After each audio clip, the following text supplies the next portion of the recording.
Yeah, obviously a really good day for our offense, and uh, pretty much played everybody that I had available. Webb was going to start, but he started feeling a little under the weather, so we took him out and didn't play him. And then Gregory's still recovering from the hamstring issue, so obviously I didn't want to use him. Hopefully he'll be ready for the weekend, but I still don't know on that. So used every position player we had. And some guys got some experience, played guys out of position.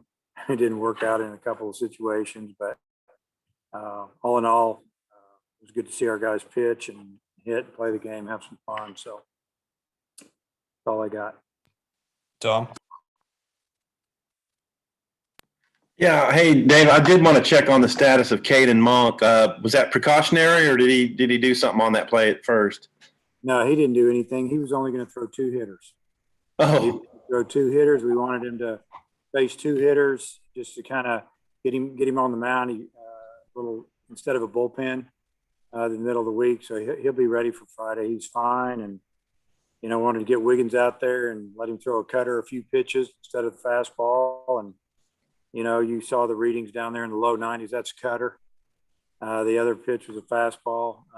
Just let him come out in the middle of an inning, because we really haven't brought him out in the middle of an inning too much. He started some innings, and that was planned before the game even started, just to get those guys on the mound a little bit. They're both fine.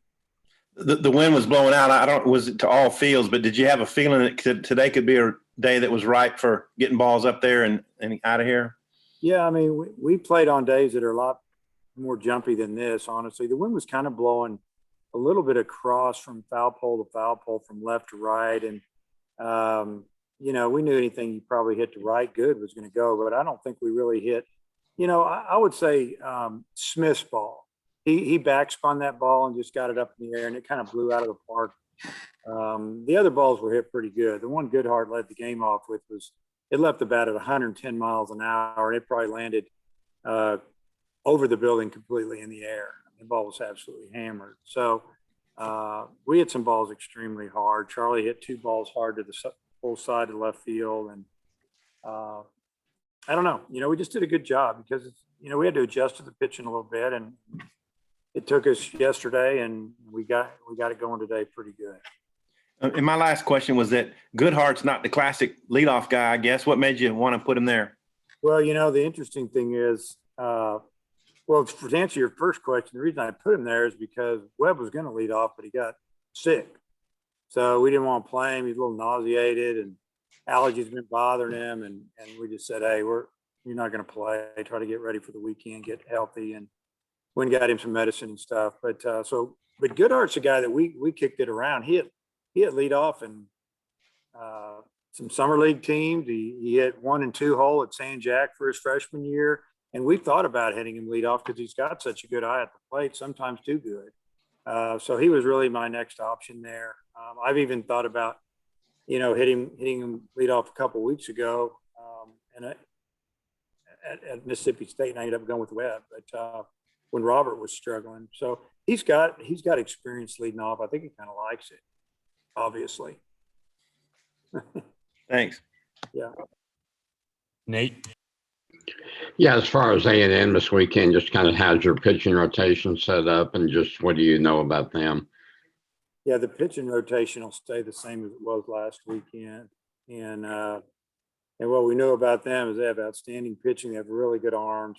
This is a team, A&M. They're like all the teams in our league. You kind of got to throw the records out in league play, because it's really weekend to weekend, and they're a top 25 team to start the season in most polls. And they're 3-9, but they could easily 9-3. So we just have to play good. If you play good, you give yourself a chance to win. They've got some good hitters as well. So they've got a first baseman that's got a ton of power, big left-handed hitter. So we've been working on their stuff all week, as far as the scouting, putting our reports together, and we'll finalize everything tonight and tomorrow.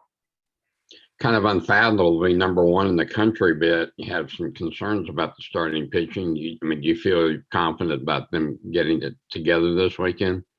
Yeah, I mean, we need them to. I mean, I have to be confident in them. They've got us where we are right now. And, I think if you look all over the country this time of year, a lot of times you'll have some teams that some guys are getting beat around a little bit. Either they're just having a bad outing, they're a little tired.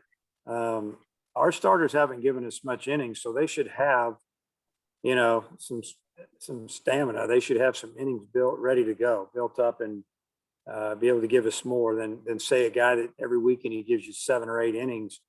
Expect that guy to be a little bit tired. Our guys have only been giving us 4, 5, 3. We're hoping they're going to give us a lot more this weekend, and we don't have to use our bullpen so much. Thanks. Hutch. Dave, Wolgamuth was pretty wild, but do you think him staying in there and getting that strikeout to get out of that jam, maybe could help his confidence moving forward? I'm sure it'll help him moving forward. I mean, I don't think that hurt him. It was good for him to get out of that jam and gave up a hit and a couple walks or whatever, and threw a couple balls over the catcher's head, more than a couple, and for him to come back and strike at that hitter, I'm sure that helped him a lot. And then also, you mentioned it earlier, playing guys out of position, and you had a pitcher pinch run and hit and everything.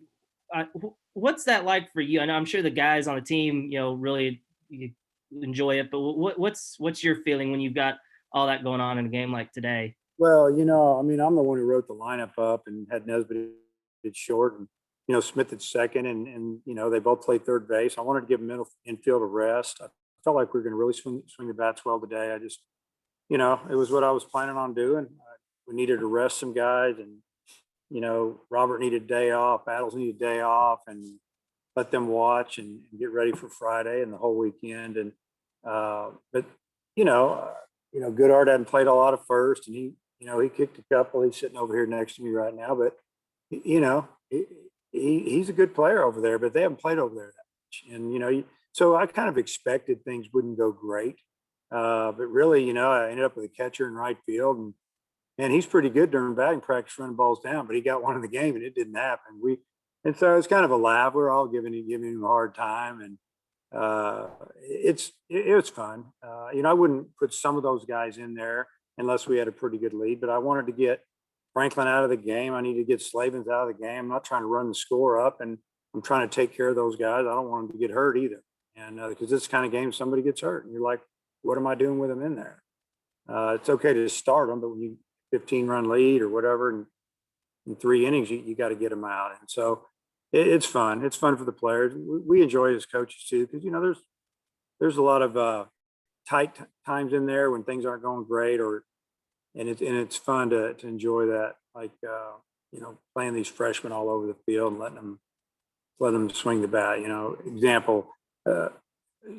Running Heston Toll, letting Ethan Bates play left field one night, right field the next, and just getting guys out there. They work hard. They deserve to play some. Randy.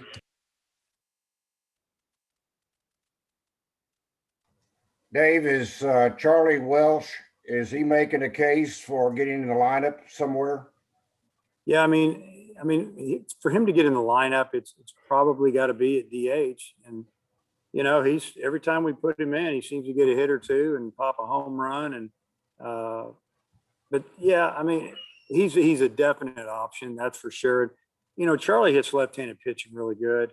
But we got some good players that have a lot of experience, and, but his time's coming. He's getting more at bats. And I started him a game last weekend at Ole Miss, and, he had a solid game against Nikhazy. So, it's just, his position's catcher. He's working a little bit at first base, but I'm not ready to put him over there. It's going to be coming off the bench, getting a big hit, driving in a big run, or maybe getting a spot start here and there, at least at this time. And talk about the start today by Ramage. Well, he did a nice job getting us off to a good start again. The key to this game, especially in the middle of the week, as far as just getting you off to a good start, you've got to throw strikes. And that's what Cole did. That's what Bowling did yesterday. And, we were thinking about going with Ramage 3 innings today at a max, but obviously we had a good lead. He'd already thrown 40 pitches plus. And we thought, hey, 2 innings is good. Let's just go a bunch of other guys an inning. Again, we were planning on throwing Monk a couple of hitters and Wiggins a couple of hitters. So that was kind of already scripted out a little bit, but just to get ready for the weekend. But other than that, it was one here, one there. But Ramage got us off to a good start, and obviously the offense got us off to an even better start. Matt. Hey, on Sunday when you were in Oxford, you said you were thinking back to, have I ever been part of a game like this? Did this feel at all like that Grambling State game when your guys hit 9 home runs during the regional? Yeah, that game, the wind was out of the west at about 15 to 20 miles an hour, blowing straight out or left field. And I knew that we had 8 or 9 home runs that game, but that game it took a while. I remember thinking back on that. We didn't hit them right away. It didn't seem like it.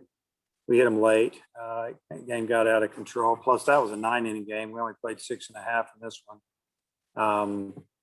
But yeah, no, it didn't remind me of that game, to be honest with you. That was a regional. This is just midweek between SEC series. Right, I understand. I think on the radio, Phil said that before the series, there wasn't going to be a run roll. Was this agreed to before the game, or was it during a mid-game decision? Well, I don't know where Phil got that. We were just, we talked about it Tuesday before the game, or game management just said, is there a run rule on these 2 games? And both coaches have to agree on it. I said, that's fine with me. I never talked to their coach about it. And I guess he said he agreed that was fine with him as well. So that's kind of how that went down. Then I think all of your everyday starters or your most day starters got at least 1 game off or most of 1 game off. How much do you think that helps you going into the A&M series? Well, I think it helps, especially with certain guys. Some positions are more demanding than others. Some guys just need to have a day off so they can sit and watch, slow the game down a little bit, or if they're struggling a little bit at the plate. But I was going to not start Christian today, but then Webb got sick, and felt like Christian, he wants to play every day. He tells me, Coach, I want to play every game. And, so after he got 3 at-bats, obviously I pulled him. But other than that, yeah, most everybody got a day off. I think it's going to help them.